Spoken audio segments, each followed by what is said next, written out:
minute chat. Here we go. He left us for a minute, but he's back again. 1 second, please.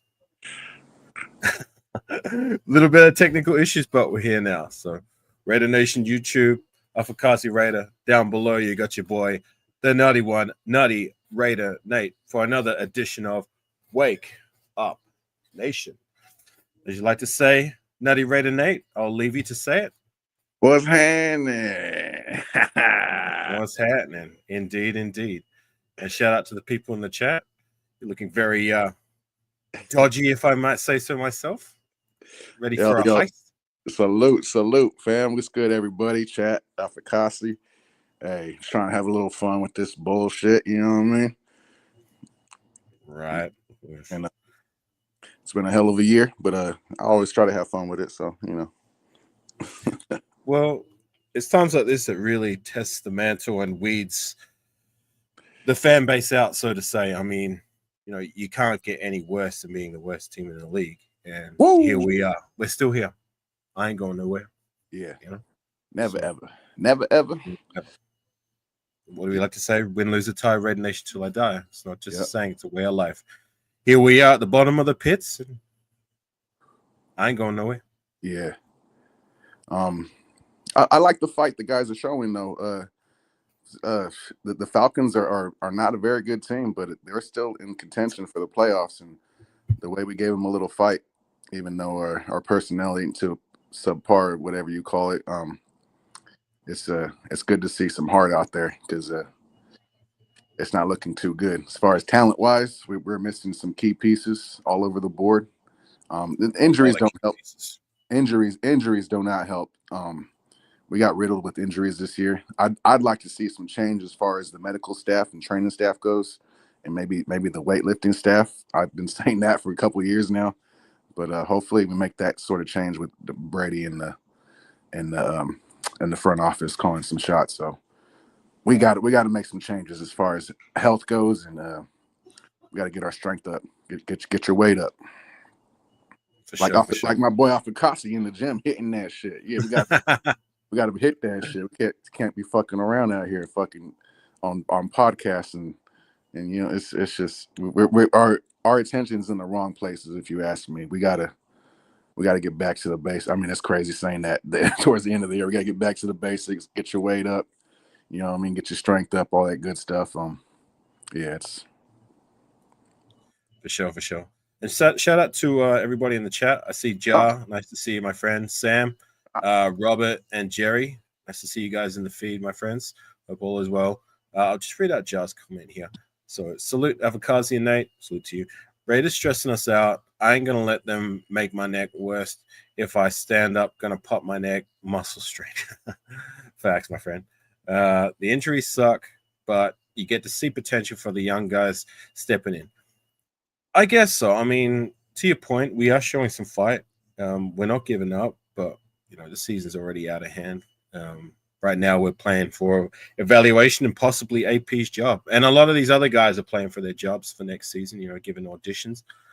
But you know, with the positives, like there has been some guys like stepping in. Guys like Kalevion Chason. Like I really like what I see from him.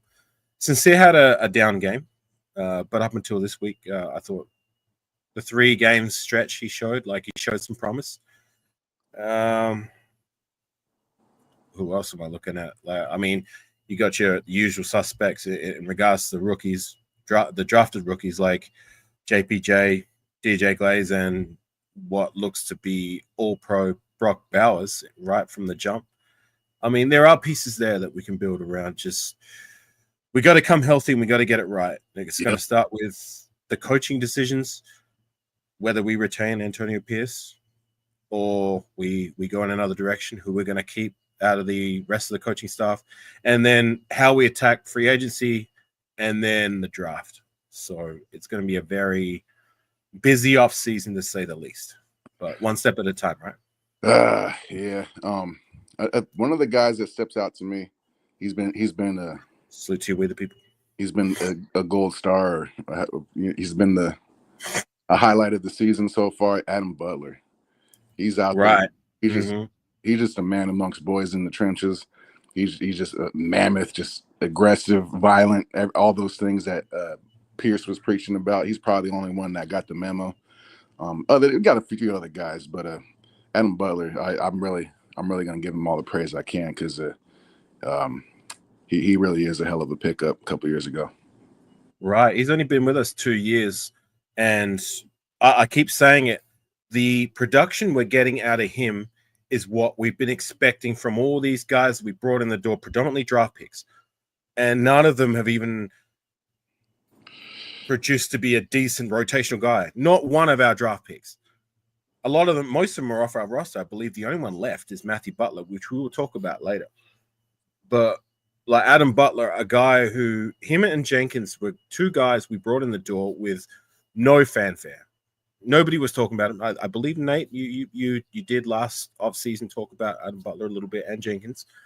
But Butler, to me, has been a very pleasant surprise. And when I think about it, probably the best interior lineman we've had for a long time. Yeah. And that's pretty sad. Like, no shade on Butler, but like that's how bad our defensive tackle room has been. Like, name one better than Butler. Even he might be better than Justin Ellis since Justin Ellis. Yeah, name one. I think name one. And Justin Ellis haven't been in the door since what? You know what I'm saying? And he was drafted 2014. Those are different positions, though. Ellis was a nose tackle, more specifically a one technique. Adam Butler can get after the quarterback. Actually, he's more furious in the trenches. I would rate him better though in terms of his run support, his disruption, productivity. Like, you'd have to look further than Justin Ellis to find one that's better than Adam Butler, which is crazy. That's how long it's been since we've had like a stud in the door. We were hoping Christian Wilkins was going to be the guy, and he looked like he was going to be the guy, but he went down injured early on. So that's why I'm not putting him in that category. Like we're paying him to be better, but he still has to have extended game time on the field to prove it. You know what I'm saying? Hey, we talked about this last week. One of those scenarios where we pay a guy and he shows up for a few games and then takes the rest of the season off. It's unfortunate. Mario Edwards Jr. I know that you rate it. Sorry, Nate. I know that We the People rates Mario Edwards. I don't rate him at all. But anyways, go ahead. Hey, he's still in the league. He's still doing fairly well for himself. Him and Autry. I like Autry a lot too. I compare Butler more to Autry. I'm not comparing them, but I kind of Tony. Body type, kind of tenacity that they have playing in the trenches right there. Maybe a little undersized. I feel like Butler's a little undersized, but he's scrappy with what he's got. So he makes do with what he has. I forgot what I was going to say before that. Fuck. We were talking about Mario Edwards. Like, we've had this discussion on a previous live with the people. I personally don't rate, especially in his time with the Raiders. Like, I know he's gone with other teams, and it looks like he's producing somewhat. I wouldn't necessarily call him a baller. Like, I don't believe he's like balling out per se. Like, say, a Danica Autry. For me, he's done very well with other teams. Unfortunately, we couldn't get the production that he's had with other teams. But with Mario Edwards, like, he had a decent-ish rookie season, and then he was out injured for his second season. And in his third season, he did okay, and then that's it. Like, yeah, I would take Adam Butler over Mario Edwards Jr. I think I guess I'm just comparing them to past defensive tackles we've had in the past that we let go and it turned out to be nothing. PJ Hall, Vanderdost. We do this all the time, but comparatively speaking, I feel like our Edwards Jr. is contributing to a playoff team. He's on the depth chart, and he gives them depth, leadership, veteranship, and all that stuff. So it's just unfortunate. We can't contain, or we can't hold our players and long enough for them to develop, and we don't have the patience nor the coaching staff it's some big old hiccup. We had Edwards Jr. playing at ends, and that was around the time when we signed Bruce Irvin, and he came in and was what we were hoping Mario Edwards Jr. would be the starter alongside, and he was for a little bit, I believe, his first season. But then when he went out injured, that's when Bruce Irvin came in and made that role his own. But anyways, that's past. Like we shouldn't really harp on too much about Edwards Jr. Whatever. I guess we're making a point about Adam Butler and that, like, he's a guy that doesn't really get the praise he deserves, especially outside the Raider fandom. Like, nobody really talks about him except for the diehards. And yeah, he's a guy that, like, I don't know, is he off contract this season or is he around for a little while? I think we signed him to a 2-year contract, so he's back for next year. Okay. But we can't extend him. I think we should extend him, but I will see. Yeah. Yeah, we should. Oh wait, no, he got his contract this year, so I believe he's here for another season. Good for another 2. Yeah, that's another name that made some plays last week. I noticed Jonah Laulu. Yeah, he's Laulu. Yeah, Laulu.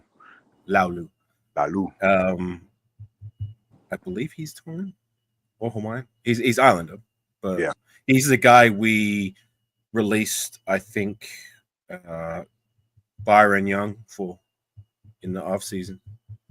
Good. Yeah. Right, good. Byron Young ended up going to the Eagles. I don't even know if he's on the roster anymore. He shouldn't be. That Eagles team is stacked. But fuck Byron. That was retarded. Lalu though, he is a hell of a player. He is making some splashes. He's not putting a lot on the stat sheet, but he's doing some impactful plays as far as taking on blockers and staying put on his square. What does it say? It was Wilkins 3 or 4? Wilkins deal 3 or 4 years. I'm not sure. I want to say 3, could be 4. I don't want to. Yeah, I'm sure. Well, next season when they're both healthy, I want Christian Wilkins starting and Adam Butler being the other guy. That's what I want. Yeah. See, this is my issue. This is the thing. We overpay free agents to come in. They'll play a couple games. They'll get hurt and are injured, and they're out the rest of the season. And then they take another year to finally get back and get their spring back in their step. And I'm just, I don't have a lot of hope for Wilkins after. I mean, he did ball out in a few games, but the way Adam Butler is going crazy, I'm cool with just Adam Butler. If we could find a way to get Wilkins out of here, get some kind of trade compensation. I don't know what that looks like. You really giving up on Wilkins already? After 4 games, he already tapped out. He got injured, whatever, celebrating too. You can't control like injuries. Yeah. You know what I'm saying? Like, these things happen. You're not even going to give him a chance to come back and be the guy that we're paying him to be. It always. You're just going to say, no, that's it. You're injured. You're out of here. It always happens to us. It always happens to. If we keep him and we keep him, okay. But I can kind of try to see a scenario where we try to trade him off and hopefully get some kind of compensation for him. But in the first place, I didn't really like him when we signed him. I thought we had Adam Butler already. But what does it say? Right. I agree with that. With the people. Christian Wilkins making a big difference, causing a lot of disruption. When Max Crosby was at his best early in the season, Christian Wilkins, to me, had a lot to do with that. And look, I get what you're saying. It sucks when these players go down, they get injured in that, but that's out of his control. And up until the point he got injured, I thought he was playing very well. You know what I'm saying? Like, I don't believe just because he got injured and he was out for the season, let's just scrap him off and move on from the guy. Like, we're not even going to give him a chance to live up to the promise that he showed that we're paying for. My issue though, if he like went out if he went out with like a real injury, like okay, but he went out celebrating it. Like it's just ass backwards. I'm just done with that whole fucking. I'm done with that whole shit. Like, just people coming over here getting a paycheck and then checking out and then celebrating a bullshit sack, like and then tapping out the rest of the year. And then the roll of the dice is we bring him back next year and then he takes the rest of that year off, or he's not fully healed on that ankle and it takes him another year to heal and we're just kind of getting nothing out of him. We're just paying him. He's just a roster spot. I don't know. I'm just thinking about the future. Maybe he is good for the team, but in my opinion, I think that right. Didn't somebody jump on him on the during a celebration? Yeah, Adam Butler. so how's that his fault? Hey, they're out there celebrating. He's got to do his push-up. I don't know. He missed gym that week. I don't know, bro. Mate, I think you're being a bit too harsh, my friend. Nah. And you're looking at these negative hypotheticals. Like, I don't agree with it, man. Like, yeah, we got to give him a chance to earn his keep again. Like, you know what I'm saying? Like, to me, it just feels like another free agent collecting a paycheck. And then we're rolling the dice with him next year, hoping that he comes back healthy. I don't know, bro. I'm real negative right now. I'm willing. Right. Look, I know it's hard to be positive when we're where we are. Yeah. But, like, I don't know, man. I think you've been a bit harsh on definitely Wilkins. You know what I mean? Like, I would agree with you with the fact that, like, if he wasn't producing in the small sample size he was with, if he wasn't earning his keep, then I'd be right there with you. You know what I mean? These guys just come over here, get a paycheck, salute you, West Side, I see in the building, and then they're either not producing, getting lazy, or whatever. But I don't believe Christian Wilkins falls in that category. You know what I'm saying? That's why I feel like, look, we're paying him anyway. We've got a boatload of cash. You know what I'm saying? Keep him in the door, and then see what happens. You know what I'm saying? You can almost say that him and Crosby had the same injury with that ankle injury. Max Crosby came back and played like 10 games. Wilkins tapped out. So that I know Max Crosby is an animal. He plays through injuries multiple times, but I just don't like the momentum he's got going into next year as far as health goes. I don't see him getting any. I don't see him bouncing back right away from this, especially being over 300 pounds. It's going to take like another year or two for him to fully be back to that week 2 or 3 where he was dominating against the Broncos. I don't know, bro. To me, it's that Telesco kind of thing where he's just bringing in injury-prone players, or I don't know what it is, bro. I don't feel good about none of it. Telesco's got to go too. Really? Yeah. Everybody got to go. Pierce got to go. Fucking Mark Davis got to go. Everybody got to go. I'm mad, bro. I'm mad. I know, man. It's not easy going through what we're going through, but just got here a few minutes ago. Have you guys talked about the new defensive end Carter was signed? Right. What's his name? Like, I believe he's the same name as a guy we had like back in Andre Carter. I believe. Jr., I believe it is. Didn't we have a Andre Carter? Oh, that's right, Andre Carter II. But yeah. I believe there was an Andre Carter back in 2013. I believe 2012. So I was close.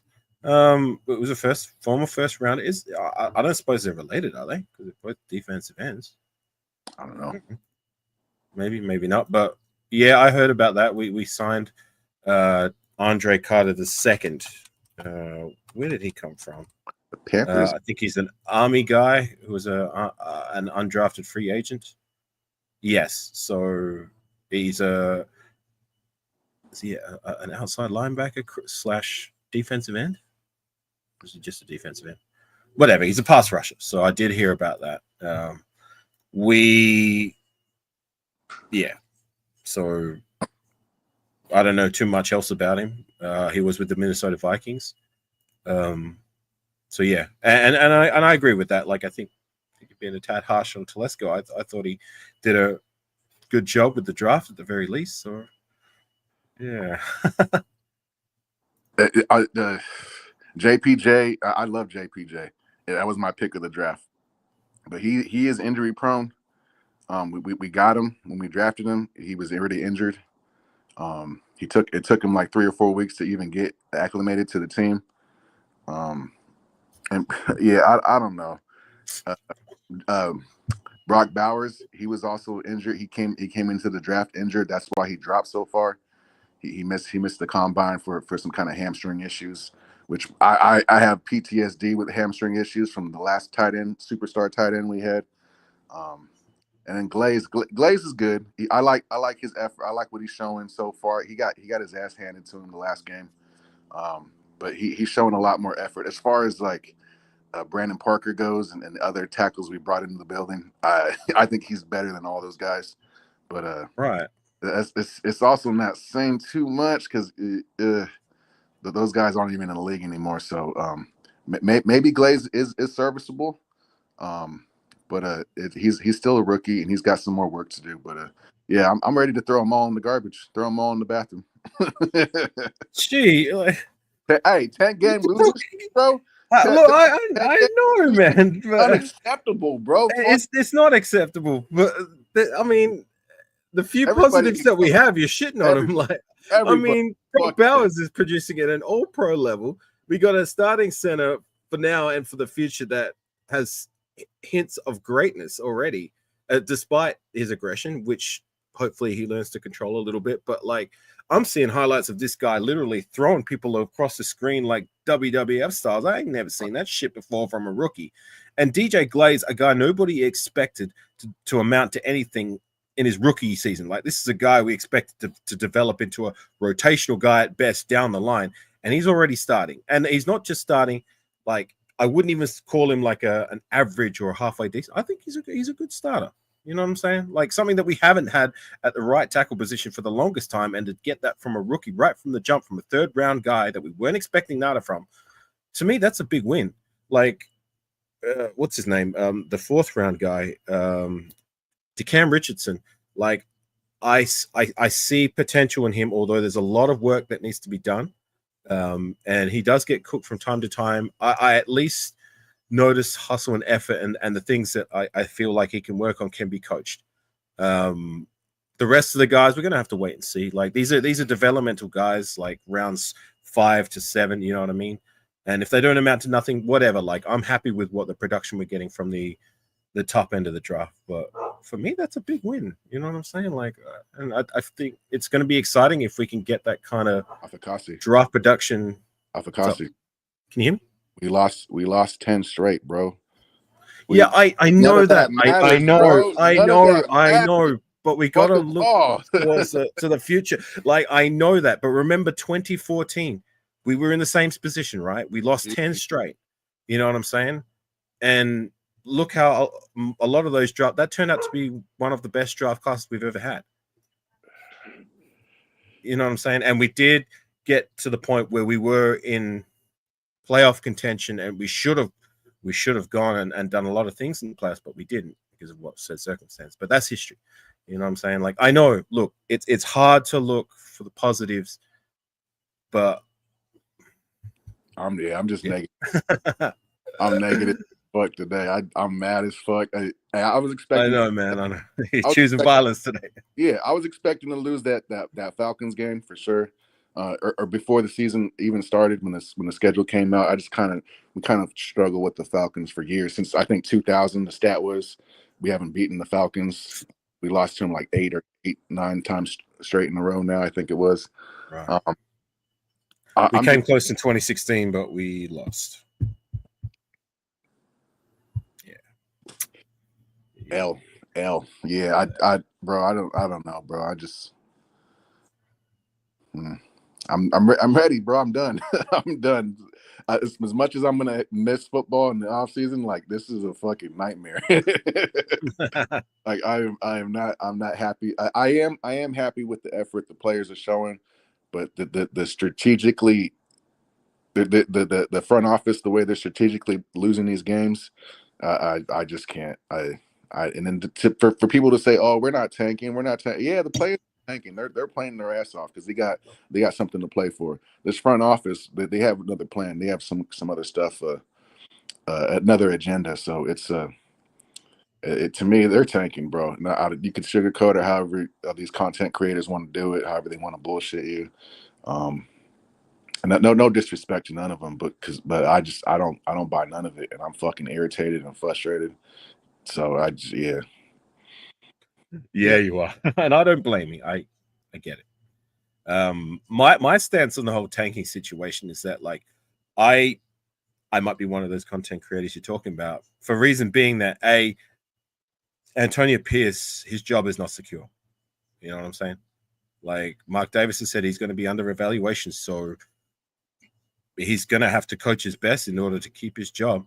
And that's that snake shit I'm talking about, though. Afakasi, I don't think the plan was going into the season.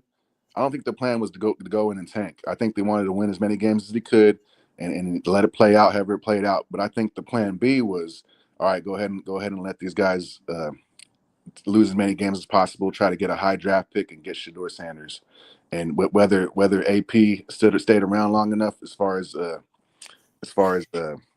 fans, if the fans wanted to keep him or not, or how much patience the fans had with the losing season. That was in Mark Davis's plan all along to cut ties with AP at the end of the season and get a first-round draft pick. So I feel like he was just the sacrificial lamb in a way. So I was going to finish off with saying B, the roster as it stands, whether it be the coaching as well as the player personnel, like we're just not good enough across the board to even at our best, which I feel like we were trying. You said we were showing fight in that Falcons game. We almost won. We didn't. You know what I mean? Another L. For me, like across the board, we don't need to tank. We don't need to lose deliberately. We're just not good enough. Yeah. To me, it's that simple. We're just not good enough at the moment. I don't know if I believe that, because to go ahead and challenge that one catch he challenged was obviously not a catch. I feel like he got a call from up top, like, hey, let's go ahead and stretch this out. And I don't know, bro. Maybe I'm just being cynical, but I feel like it's deliberate. Like some of these calls and the timeouts they call, the timing and the timeouts that they call, and it's just some of this game time management, the personnel choices they've made to not bring anybody in at the trade deadline. It's just to me, there's just like they tapped out earlier, and it's just we're living it now. So I will say, whatever way we look at it, whether we believe we're tanking or wherever we don't, and this sucks for me to say, and I don't like to say this, you know what I mean, but maybe this season needed to happen. You know what I'm saying? The way it did. And it sucks going through it. I'm not as happy as anyone else. At our best, maybe we could have been a 5, 6, 7 win team. You know what I mean? Like maybe they could have showed promise and maybe built up some confidence for the next few seasons. You know what I'm saying? Whatever it may be. Offensively, we've got a lot of holes. You know what I mean? And as much as it sucks going through what we're going through now, at least it's going to put us in a position to make our team right for the future. If that makes sense. Do I make sense? Do you follow me, Nate? I don't know, bro. Especially if AP's job is really, I hear what you're saying, but I'm thinking if AP's job is really on the line, we're gonna change regimes again next year. We're gonna have to wash all these free agents out, or these rookies out again, and then these rookies aren't going to fit in the next scheme or the next offense we set up for them. It's going to take another couple of years for them to get acclimated to the offensive schemes we got coming in, and it's just a constant fucking just turnover, and we're keeping pieces from the last regime, and they just don't work out, and it's just, oh my God, I'm so irritated. It's nonstop. Right. Nonstop. That's why it's very important we get it right, starting with what we're going to do with the decision making once the season's finished, in regards to the coaching, who stays, who goes, and then free agency. We need to have a plan about what areas we're going to attack and what areas we're going to address with the draft, so to say. You know what I mean? Which players we're going to re-sign. There's some key players that are at the end of their fourth-year contracts. Like I'm looking at the 2021 draft class. You know, guys like Morig, Kuntz, who's out injured, Diablo, and Nate Hobbs. So which of those guys are going to be retained? Robert Spillane, I believe, is coming off his contract, correct? So, yeah, another thing that's going to be a point of interest come the offseason. But look, we still got 3 games left, starting this week with the Jaguars, who are equally not doing as great as what we are. Maybe a little bit better, but that's not saying much. Do you see this as a game that we may win? Are we playing at home or are we playing away? We're home, I believe. Yeah. I think this is our last home game. Okay. And is Trevor Lawrence healthy or is he injured? Nah, he had a concussion 2 weeks ago. He could be coming back. I don't know. They're probably better off keeping him out. They're fighting for a first round draft pick too, a position. I think we could win. I think this is one of those Raider games we're going to end up winning, and we're gonna set back our draft pick a couple spots, which I'm okay with. I don't want to draft a quarterback this year like everybody else insists. Which I don't mind if we do draft a quarterback, but I just don't want to reach for a quarterback, if that makes sense. I get you. So I want best player available. But if that means Brian says that he's out. Okay. Sorry to interrupt. No, that's good. I definitely see this as one of those games where we actually we slip in the win. It's going to be one of those close games. What does it say? I think our main problem starting the season was injuries on the offensive line in training camp led to no run game and bad QB play. Then the wheels fell off. Absolutely. And good morning to you, Raider Ben. I'm at work, so I can't type. That's cool. Appreciate you stopping by and listening to the show. But to that comment before, I guess like I think it was more so the veteran guys that weren't producing as well as what we'd hoped, and we're looking at the rookie guys to step in and produce better than what we anticipated. You know what I'm saying? Like you're looking at guys like Colton Miller and Andre James, who may have played his last snap as a Raider. I don't know if they're going to bring him back. He's still under contract.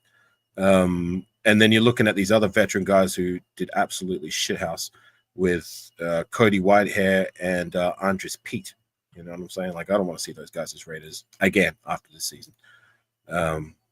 So yeah, that's just the way I see it. But what say you, Nate? That's what we got. That's what I'm saying. There's not a lot of free agents lining up to come be Raiders right now. Unfortunately, we're not the cool team back in the '80s and the glory days where everybody wanted to be a Raider. Understandably, we've had this stench on us for like 20, 40 years now. What is it? Commitment to excrement. Yeah, right. Yeah. Right. So it's just I think we try to bring back who wants to come back and play. Who's worth it though. I don't want to bring back Andres Pete and Cody Whitehair either. That's not the business at all, obviously. But we got to get younger. We got to get guys like Meredith maybe. Even though Meredith had sort of a rough game, he's undersized, but we got to get those kind of like undersized, scrappy players who got good technique and who want to make a name for themselves. I don't know what that looks like, but I thought AP had a good eye for those kind of players, and maybe he gets another year to kind of bring some more of those guys in. But after bringing Andres Pete and Cody Whitehair and then talking about inflicting pain and violence and all this bullshit, and then putting out that product on the field this year, I don't believe anything AP's got to say anymore. So, but I'm hopeful still. I'm hopeful that we get some consistency in the building. But right, I agree. If he is to stay in the door, then he's gonna need to do better in order to bring that mentality, not just be all talk, but also but have a product on the field that's going to show it too. Yep. Meredith is decent. He holds his own. Yes, he's a guy who does fairly decent. But just back to this comment here, some guys are saying for 2 years that Jacobs was replaceable. He got yards with bad lines. Well, one of the guys that people were talking about that were going to replace him was, well, the lead candidate was Zamir White, and look how that went, right? And speaking of Zamir White, since your time is only limited and you got about 22 minutes left, I believe, you got to go at 8, right? Yeah. I got something for us that, I don't know, just to give us something different to talk about. Usually I do this at the end of the season, but I'm going to do it now since we got Nate on the panel. And that is, we're going to do a draft recap from 3 years back. So, look, we usually do this after the season, being that, like, I feel like you get 3 years to really give our draft class and players a final a grade of how they produce and how the pick went, being that, like, it's unfair to grade the pick straight off the rip, but I think 3 years in the league is enough of a time frame to give our thoughts and opinions on how you believe said players went. So I'm going to give the floor mostly to your boy Nutty Raider Nate. And what say you? You ready, Rob? Let's do it.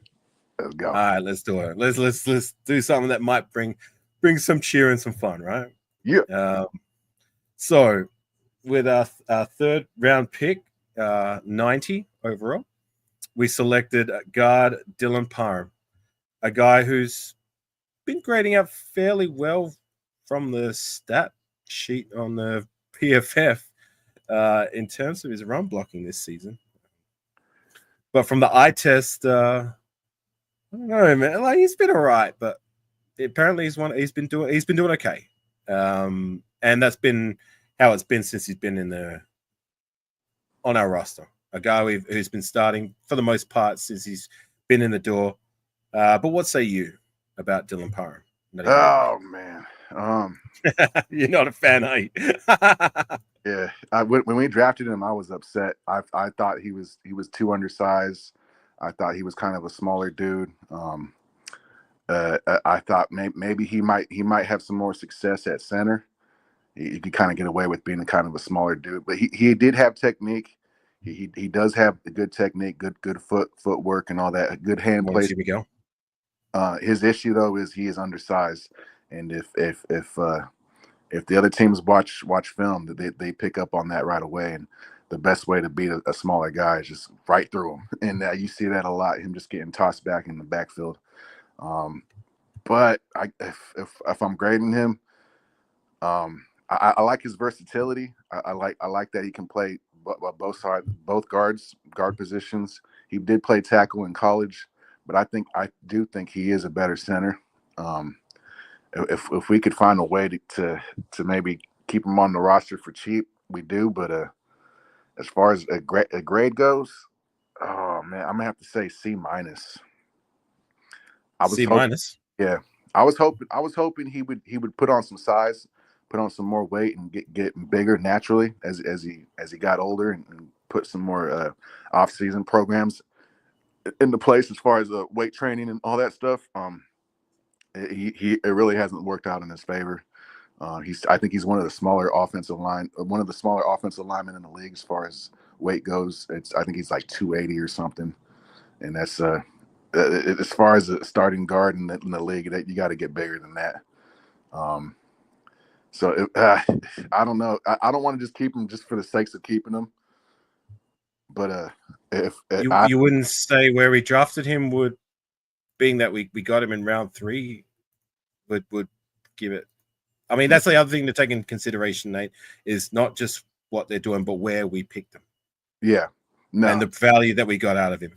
So you're still going to stand firm on C-? And if I remember correctly, because I remember that draft, I'm a big O lineman guy, and there were some offensive linemen we left on the board that year, and that are thank you, Tony, are having some success in the league right now. Or gas no bakes. It's slipping my mind right now, but I got my notes. I could go check my notes from 2 years ago, and there was some. That's all right. Yeah.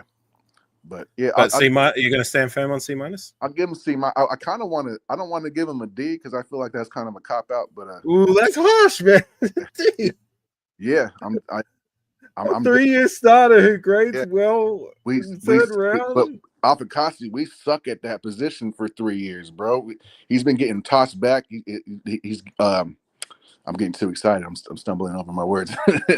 he's like stumbling back into the quarterback's lap. He's messing up the pocket. He's not a very good pass blocker. He, he just gets pushed back way too often. Too small. I'm very close to giving him a different letter grade, maybe even an F. I kind of, but because he is a starter, I'll give him some leeway. I'll give him C minus, and because of his versatility, I'll bump him up to a C minus. Yeah, that's the best I can do. Okay, these are your grades, so yep. I'll leave that to you. C minus. All right, Nate chose violence today. Yep. All right, so out of Georgia, with the next round 4, pick 122, we pick the next coming of Bo Jackson in Zamir White. Bo Jackson, easy. Oh my goodness. So what say you about Mr. Zamir? Man, he looked promising when we drafted him in the 4th round. I thought we might have reached for him. Obviously we did, but I thought there was it looked promising when we drafted him, but almost right away, game 1, preseason, it was like this dude doesn't have, he needs to go get his eye checked or something's going on where he's just hitting the hole and he's just running into people. So zero vision, balance is lackluster. Speed isn't even all that. I've never seen him break away one long touchdown yet. He's had his fair share of carries already. So I'm gonna go ahead and say F. Has more fumbles than he does touchdowns. Yeah, I'm gonna go ahead and say F. Let's just F. keep it short and sweet. F. Yep. For fuck out of here, bro. Okay. Look, I'm not a Zamir fan, as you know. I'm a heavy critique, second probably only to Benther, who's his biggest fan. And I put that in quotation marks if you're listening, Benther. But look, me personally, as much as I do not like this guy, and I never believed he was going to be a suitable replacement, I was hoping he would prove me wrong. I thought he may have showed enough last season for that last 4 games to prove to me that he could be something, but this season was a disaster with the running game as a whole, and predominantly on his shoulders. I personally would go around the D range just because he has done some things some of the time, not all, most of the time he hasn't been good. And a 4th round guy that did a little bit, unlike some of these other guys who just absolutely flamed out, did nothing at all. But I'm right there with you. I'm not going to fight anymore for Zamir White. If you want to give me an F, so whatever. You can't win with them. You can't lose with them. So you got to go. For sure. And we know you're at work, Benther. Salute to you. Yeah, Benther agrees. He gives him an F minus. Jerry, what grade do I get for being a loyal Raider fan? You don't get a grade, but you get a big thumbs up, my friend. I'll give you 2 thumbs up. How about that, Jerry? And a big smile. Oh, we love you, Jerry. All right, let's move on because your time is limited. Oh boy. Big Nelly. Round 4, pick number 126. What college did he come from? Was he LSU? LSU, that's right. Yep. Nose tackle, Neil Farrell. When we drafted him, I thought he was the better, one of the better nose tackles in that range where we're at. I had some hope for him, because he didn't really pop out on screen right away. His first few games, we still ended up getting some draft capital for him. I'm gonna go ahead and give him a D. A D. Yeah, this guy did absolutely nada. We got some compensation for him, though. That's my point. We got compensation for him, but this guy lasted what, 1 season and got what, 1 tackle for a loss, 2 QB hits, not even a sack. He's a nose tackle. he's not a pass A rusher. nose tackle who only lasted one season and did nada. We got draft compensation for him. That's my point, though.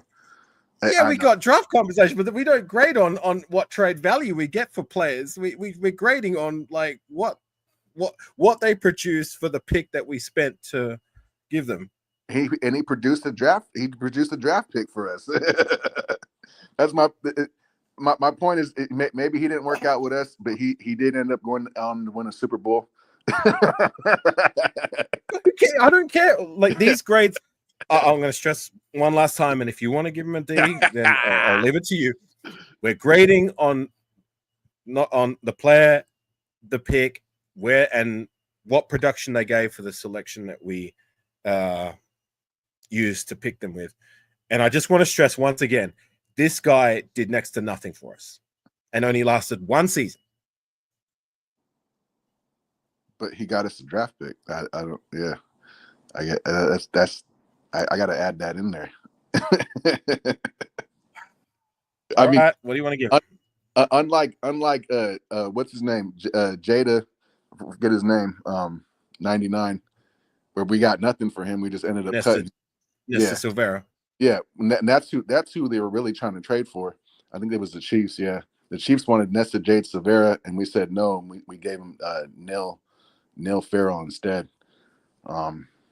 And then we ended up cutting just Nesta Jade anyway. But that's besides the point. But yeah, I think you got to add that in there. We ended up getting something for him. I mean, some of these guys we don't get shit for. So it's I'm gonna stick with my letter grade there. All right. Like I said, this is your grades, but for me personally, I don't add that into the equation. That's gone for me. The trade value that you get for a player that you drafted does not factor into the equation of like what grade you give them for their time as a Raider. You know what I'm saying? Like for me, that's got nothing to do with it. If we get a trade scenario for said players, and that's a win. What we got for Neil Farrell was a win. And to me personally, like Nesta Silvera, like he's off our roster now, but he was. You cannot sit there and tell me that Neil Farrell Jr. was a better player and produced better and showed more hustle and effort than Nesta J. Silvera in his time as a Raider. It's not even close. No, yeah. But anyways, we'll move on. Matthew Butler, another defensive tackle. Oh, God, I'm sick of drafting these friggin' defensive tackles that amount to nothing. From Tennessee, round 5, pick 175. I believe he's still hanging by a slim thread on our roster. But what say you about Matthew Butler? He has improved this year. As far as run support goes, he's still not much of a pass rusher. He's so big, bro. His arms are fucking the size of my head. He's huge, big for nothing almost. But there's some potential there, but I don't know if we're gonna give him enough time to fully develop. I could see him parting ways and extend. He could still extend his career just off his size alone. Pause. So as far as grade goes, it's been lackluster again. As a lot of these dudes, as far as production goes. But he's still on the roster. I think surely just for his size alone, he's just a big old mammoth right there. I'm gonna go ahead and say D. He's still around. I would agree with that. A D minus being that he's still around, he's hanging by a thread. Done nada, but at least he's still here, and that's unlike what I can say. That's why I would grade Neil Farrell less than Matthew Butler. To me, like Butler hasn't lit the house on fire, but he's better than Neil Farrell, and Neil Farrell was selected a whole round in front of him and has at least done a little bit more. I'm not saying he's done much at all because he hasn't. No, I'm sick of drafting these defensive tackles who ain't amounting to nothing, right? No, you're right. And I've seen 91 this year. Matthew Butler. I've seen him make some good plays. It won't come up on the stat sheet, so to speak. But he's taking on blockers. He's throwing guys around. So he has improved. And I was super hard on him when we drafted him, and I didn't see stuff right away. But me too. Me too. I am seeing him develop a little bit, so that's a good sign. Can I interest you in bumping Neil Farrell's grade lower than Butler's, if that's the case? No. All right. No. All right, we'll move on then. Neil Farrell, he's a Super Bowl champion, bro. He's who did what? Yeah, who did what? I know. Hey, we got draft compensation. You know what I mean? It's just it's unfortunate. And Neil Farrell, he's a nose tackle. We just weren't using him right. We got to use him in like a 3-4 kind of a technique, and we kind of just shoved him in there. We're just putting square pegs in round holes. Unfortunate. We didn't really use him properly, but that's just where we're at. He didn't deserve it. Like he was doing nada. Nose tackle. He's a nose tackle. I mean, nose tackles don't get a lot of praise. They don't do a lot. They're asked to just pretty much play two. And if I remember correctly, word had it that like there was a lot of harp about him in the preseason as one of the guys as earmarked that wasn't really putting in much effort to get better. Him and Matthew Butler. Neil? At least Matthew Butler's around and still getting a little bit better. Yeah, Neil Farrell. Hey, Neil Farrell. They said that he came back after his rookie year and that he was putting in the work. So I don't know. I don't know. I don't know what you heard, but I heard Neil Farrell was putting in the work his second year. But I don't know. Yeah. All right. Well, look, we'll move on because I know your time is limited. Round 7, pick 238.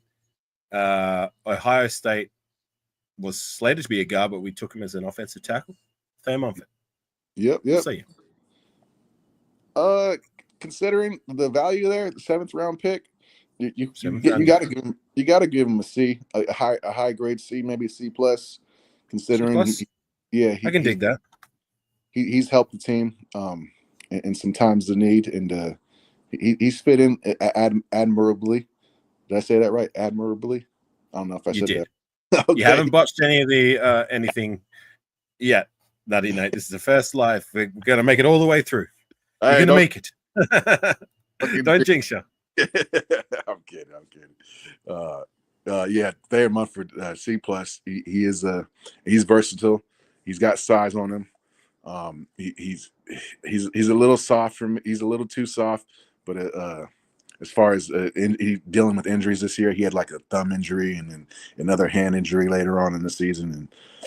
But considering where we got him in the value, we got to get his strength up. We got to get him some support as far as coaching goes, and maybe he can pan out. I don't know, but I like the 7th round value, so I'm gonna go C plus. Right, and I will agree with you on that.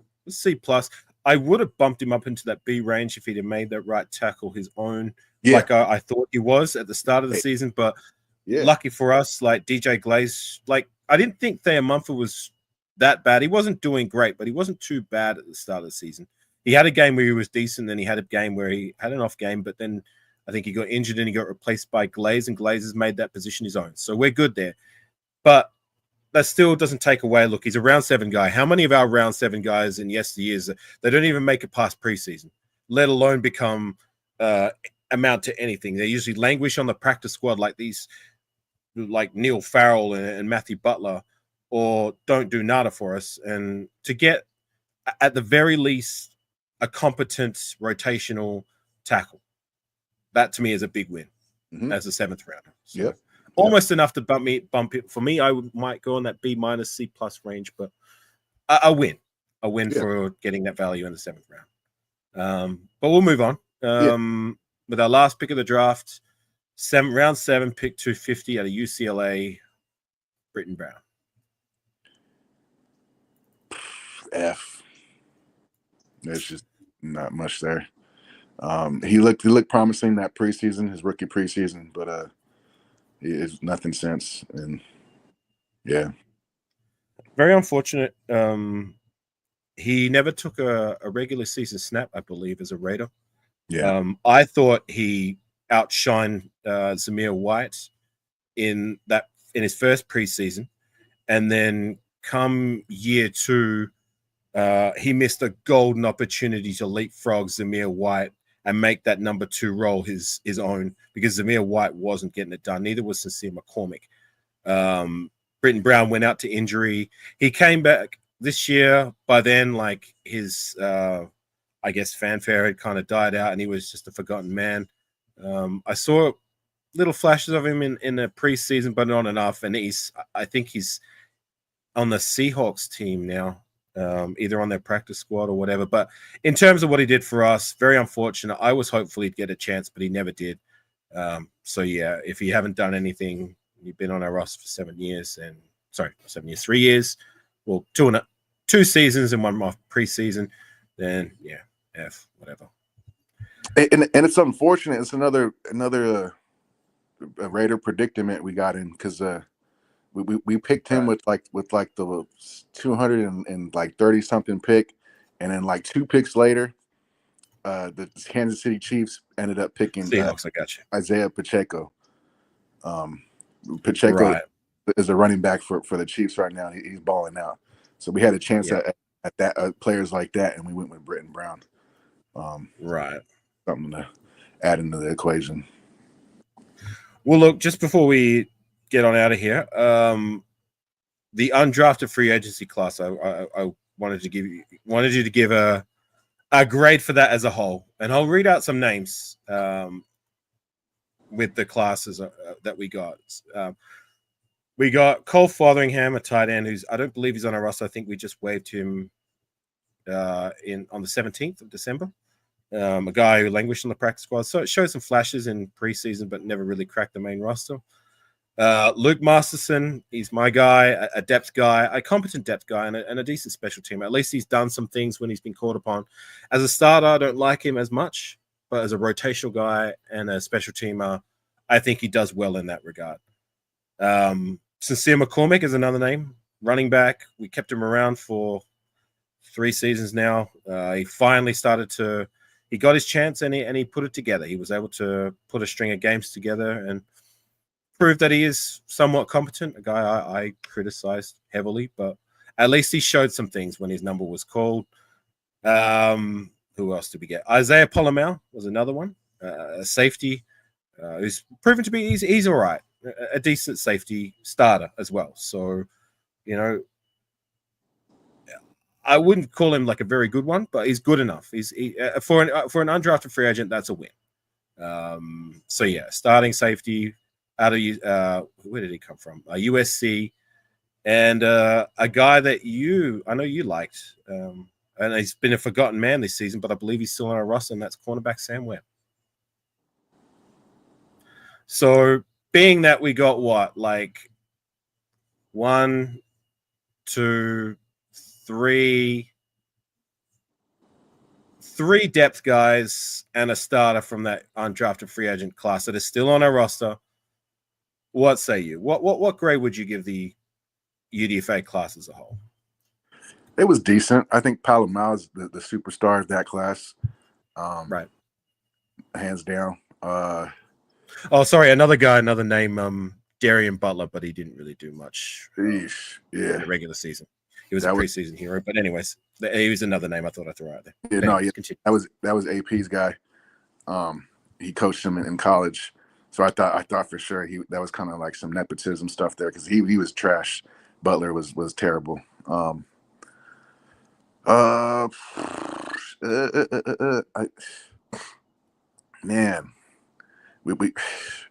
I want to say a D. I want to give him. It's because we haven't been winning. We're just I don't know, but I think Polamalu kind of saves that class and it brings them up to a C. Yeah. I think D would be harsh, being that, like, if you're looking at the years, we've only, by this point, like most of our undrafted free agent classes, we've only had one or two players that are still on our roster. You know what I'm saying? Like, the only undrafted free agency class where we've had a decent amount of players retained on our roster starting as well was that 2019 class. But every other year after that, we were lucky to have one guy still on the roster after 3 seasons. So yeah, just something to take in consideration. These guys, they aren't supposed to amount to anything. So to get a starter and 3 depth guys still on our roster, that's a win. So I think C is a fair grade. Yeah, I'd like to go lower just because we haven't been irrelevant. We've been losing. I get it. So what would be your final grade before we get up out of here for this 2022 draft? For the 2022 draft class.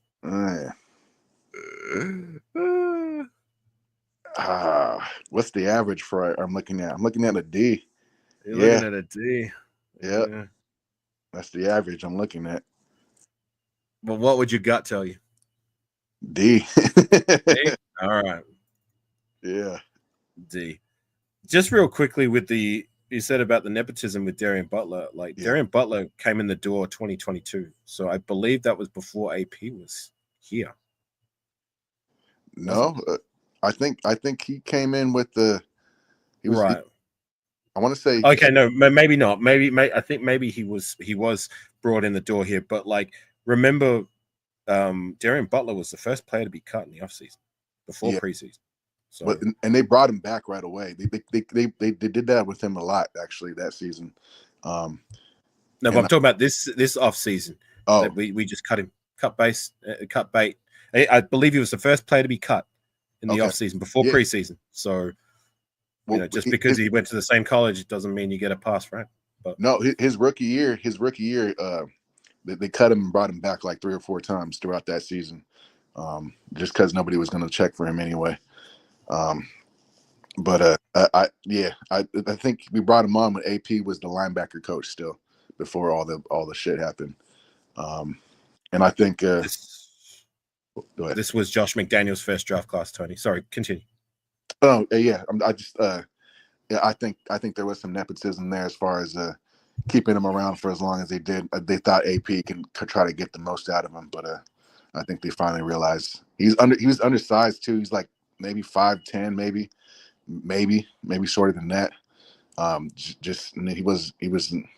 He looked lost out there, so he's gone.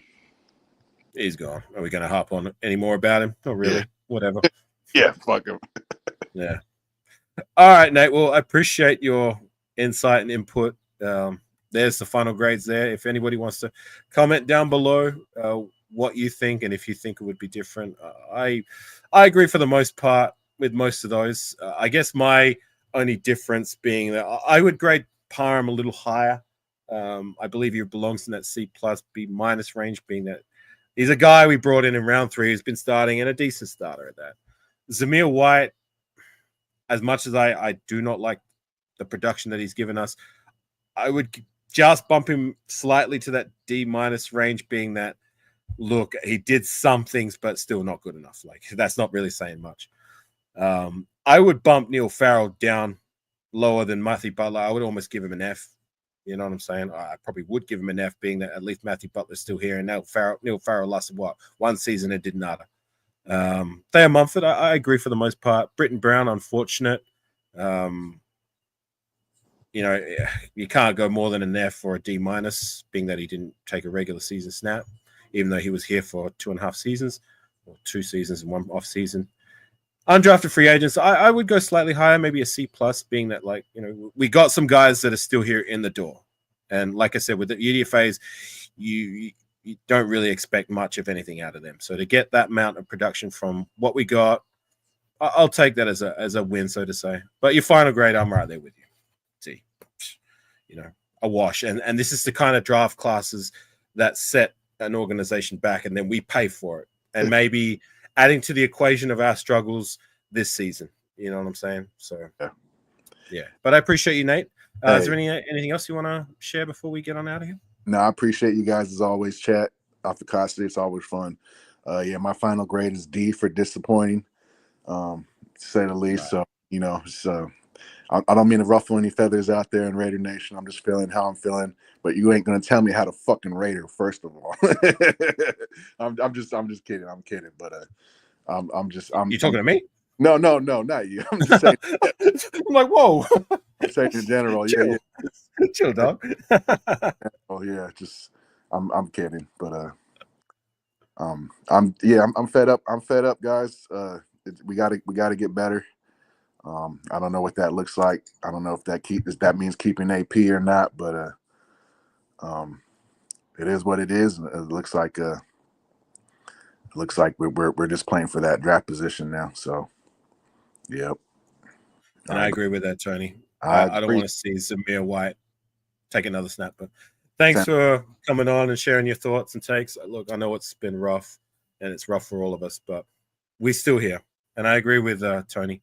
Hang in there, Nate. And that goes for all of us, not just Nate. Like for me as well. Like it's not easy coming here week in and week out talking Raider football when it is what it is. We're the worst team in the league until we get us some more wins, right? But it's like I said, on the positive, at least it really weeds out like who's the true diehard passionate Raider fans that aren't just here for the good times, even though there hasn't been many of late, but are willing to stick it out through the thinnest of times. And you can't get any thinner than now, being the worst team in the league, right? So the fact that we're all still here, it at least proves that we're in that category of win, lose, or tie, Raider Nation till I die. You know what I'm saying? So I appreciate everybody. We'll get through this, nation. Things will continue to probably get worse before it gets better. But what is that quote that Tupac likes to say? After every dark night, there's a bright new day after that, right? Hopefully sooner rather than later. But anyways, I'm Afakasi Raider. You got your boy, Nutty, Raider Nate. Raider Nation for life. Win, lose, or tie. You know what time it is. It's Raider Nation till we what? Nutty. Motherfucking die. Motherfucking die. All right, peace, chat. Catch you on the flip side. For sure. All right, take care. Peace.